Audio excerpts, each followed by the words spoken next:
Hello dear learners, welcome to once again. Today we will solve Dhaka Board 2019 Narration. Narration solve করার পূর্বে আমাদেরকে পুরো প্যাসেজটা মনোযোগ সহকারে পড়তে হবে।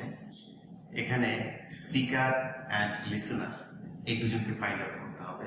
পুরো প্যাসেজটা আমি ফার্স্টে পড়ে নিচ্ছি। What is the time by your watch? Say an old man. It is 9:30. Said I. He said, I want to go to your house. Will you accompany me, please?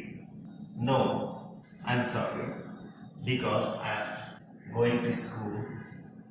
Said I. পুরো প্যাসেজটা পড়ে আমরা এটা confirm হয়ে গেলাম যে এখানে দুজন speaker আছে, একজন হচ্ছে ওল্ড ম্যান আর আরেকজন হচ্ছে আই। তাহলে এবার আমরা ন্যারেশনটা ইনডাইরেক্ট ফর্মে লেখা স্টার্ট করতে পারি। What is the time by your watch? Said an old man. Interrogative সেন্টেন্সের ক্ষেত্রে আমরা said রিপোর্টিং ভার্ব said এর পরিবর্তে asked ব্যবহার করতে পারি। তাহলে an old man asked, যেহেতু এখানে ডাবলএস কোশ্চেন, ডাবলএস কোশ্চেনের ক্ষেত্রে আমরা সেক্ষেত্রে ডাবলএস কোশ্চেনে চলে আসবে হোয়াট। আর ইন্টিগ্রেটিভ সেন্টেন্সটাকে আমরা যখন ডাইরেক্ট থেকে ইনডাইরেক্ট ফর্মে নিয়ে যাব তখন আমাদেরকে অবশ্যই ওই সেন্টেন্সটাকে অ্যাসার্টিভ ফর্মে নিতে হবে। আগে সাবজেক্টের কাজটা করি। তাহলে হোয়াট দ্য টাইম, যেহেতু এটা মূল ভাব হচ্ছে ইজ, তাহলে ফার্স্ট ফর্মে আমরা ওয়াজ অথবা ওয়ার ব্যবহার করবো। তাহলে এখানে আমরা লিখতে পারি was, what the time was 5. এবার you possessive form, your possessive form, এই your possessive form আসলে থেকে you থেকে ইউটা ফলো করবে কাকে? এখানে সাবজেক্ট কিন্তু ওল্ড ম্যান, এখানে অবজেক্ট হিসেবে ছিল মি আই, তাহলে আই কে ফলো করবে ইয়োরটা। এই ইয়োর এর সেকেন্ড পারসন, এখানে সেকেন্ড কর্তা এখানে হচ্ছে মি, মি কে ফলো করবে হচ্ছে ইউ। এবার যেহেতু এটা পজিটিভ ফর্ম হিসেবে আছে তাহলে মি এর পজিটিভ ফর্ম মাই ওয়াচ। তাহলে আমরা একটা সেন্টেন্স কমপ্লিট করলাম। ইট ইজ 9:30, এটা একটা অ্যাসার্টিভ সেন্টেন্স এবং কে বলেছে? আই। তাহলে আমরা লিখি আই রিপ্লাই দিতে পারি অথবা টোল্ড দিতে পারি। I replied. যেহেতু অ্যাসার্টিভ সেন্টেন্স তাহলে আমরা দ্যাট নিয়ে আসবো। পরবর্তী অংশ লিখি ইট ওয়াজ 9:30.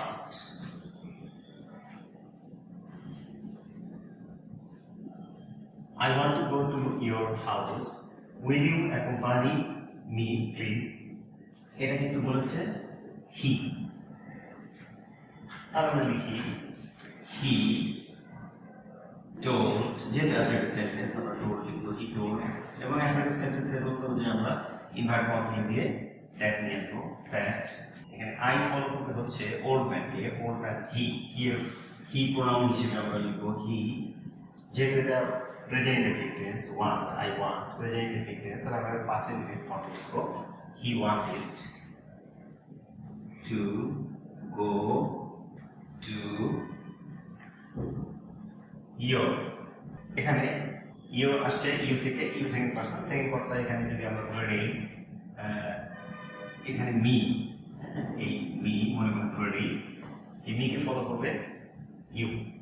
যেহেতু এটা পজিটিভ ফর্মে আছে তাহলে আমরা পজিটিভ ফর্মে লিখবো মাই হাউস। সেন্টেন্স কিন্তু এখনো শেষ হয়নি, অর্থাৎ ইনভার্ট করার ভিতরে আরেকটা sentence will you accompany me please.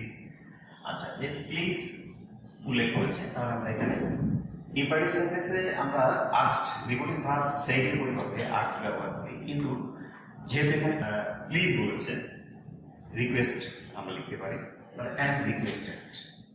এবার যেহেতু অক্সিলারি ভার্ব দিয়ে শুরু তাহলে সেক্ষেত্রে আমরা ইনভার্ট কমা তুলে দিয়ে ইনভার্ট ইন্টারোগেটিভ সেন্টেন্সের ক্ষেত্রে ইফ আনতে পারি। এবার ইউ এর কাজ করি। You second person, you second person কাকে ফলো করবে? মি কে। এই মি সাবজেক্ট হিসেবে আসবে আই। ইফ আই, যেহেতু এটা ফিচার ইন্টারফিনিট, তাহলে if I would accompany me, subject I follow করবে কাকে?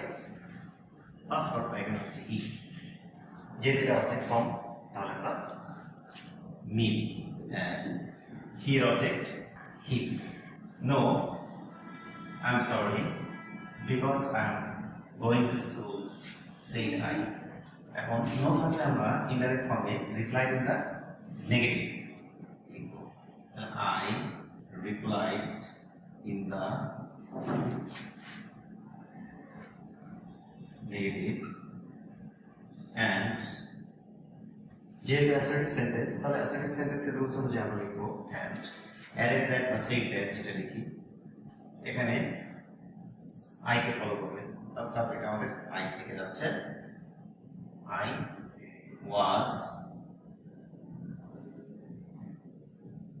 sorry because I was going to school. যেহেতু এখানে প্রেজেন্ট কন্টিনিউয়াস, তাহলে ইনডাইরেক্ট ফর্মে আমরা পাস্ট কন্টিনিউয়াস লিখবো। I was going to